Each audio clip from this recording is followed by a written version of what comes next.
Let's begin with this situation, one that is unfolding right now in Ukraine. This crisis began back in 2014 when Russia invaded and later annexed Crimea. This is in the southeast of the country of Ukraine. It was partly about military strategy. It gave Russia continuing access to the naval base at Sevastopol here in the Black Sea, a warm water port for Russia. It was also the first move by Russia on Ukraine, a country it sees as part of Russia.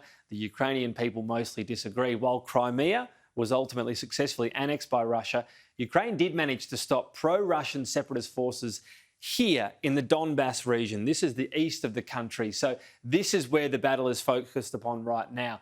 Fighting either side of these trench lines at Donetsk and also Luhansk.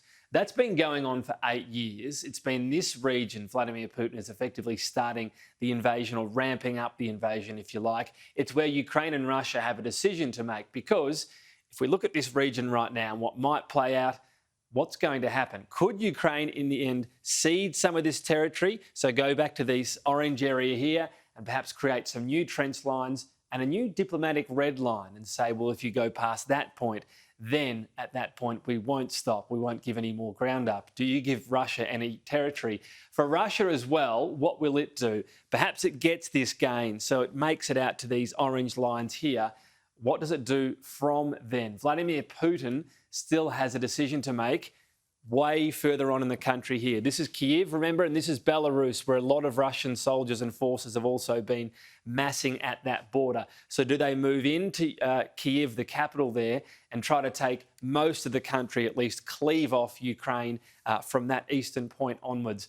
It's a big decision to make, and it would be a difficult one for Russia. And this decision from both Ukraine and Russia will depend on how fierce the fight from Ukraine is judged to be. So let's take a look at this in terms of how they actually stack up, these two countries, in terms of, first of all, active personnel. So the size of the two defence forces when we come to Russia and Ukraine. You can see the might here. And yes, Russia is much bigger. This is active full military personnel, 850,000 versus 200,000. What you see there is Russia has a big army, but Ukraine's is quite big as well. Where Russia really dwarfs Ukraine, though, is on defence spending. And this goes to the sort of hardware, bombing devices, tanks, everything like that they do have. So when we look at the next figure here on how much spending, 154 billion, this is military might in terms of the overall defence budget. Just 12 billion for Ukraine. So you see they're much outspent there. There are some caveats to this right now, though. We do have Ukraine increasingly armed in the past few weeks by Western nations, including NATO nations and the US, so that will help.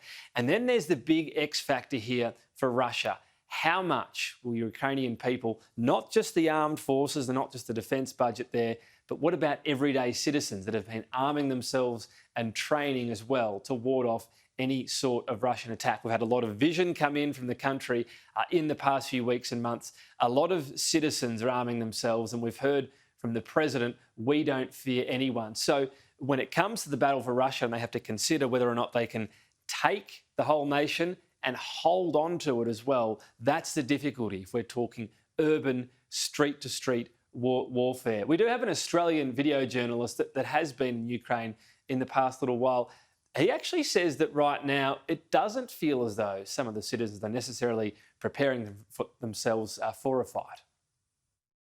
There were people singing karaoke, there were people hanging out on the streets, laughing, walking around as if nothing was going on. And maybe my, I guess, feelings towards this are influencing the way that I perceive everything, but it's kind of surreal because it seems as if to the average person here, they're not really worried about these events.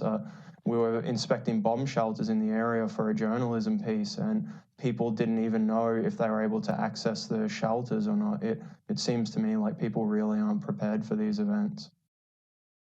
So that'll be the big question, to what extent Ukrainian people are prepared for what might be coming. World leaders, meanwhile, have outlined exactly how they will punish Russia as Russian troops are preparing to enter eastern Ukraine. US President Joe Biden has described Moscow's actions as an invasion and vowed severe economic punishment. Alarm and outrage from world leaders. This is the beginning of a Russian invasion of Ukraine. President Joe Biden following through on promises of more severe sanctions. Two large Russian financial institutions sanctioned. Russia's government cut off from Western financing. The U.S. will also sanction Russian elites and send more troops to Baltic states to reinforce NATO. If Russia goes further with this invasion, we stand prepared to go further as with sanctions. Russian military vehicles spotted along the border with eastern Ukraine. President Vladimir Putin formally recognized 2 Russian-backed regions in Ukraine as independent states Monday, ordering his troops there in an alleged peacekeeping mission. The U.S. is refuting those claims. He's setting up a rationale to go much further. This is a flagrant violation of international law and demands a firm response from the international community. Swift condemnation from NATO allies. Moscow has now moved from covert attempts to destabilize Ukraine to overt military action. The United Kingdom freezing the assets of 5 Russian banks and 3 oligarchs. Russia's biggest gas customer, Germany, suspending progression of a key gas pipeline.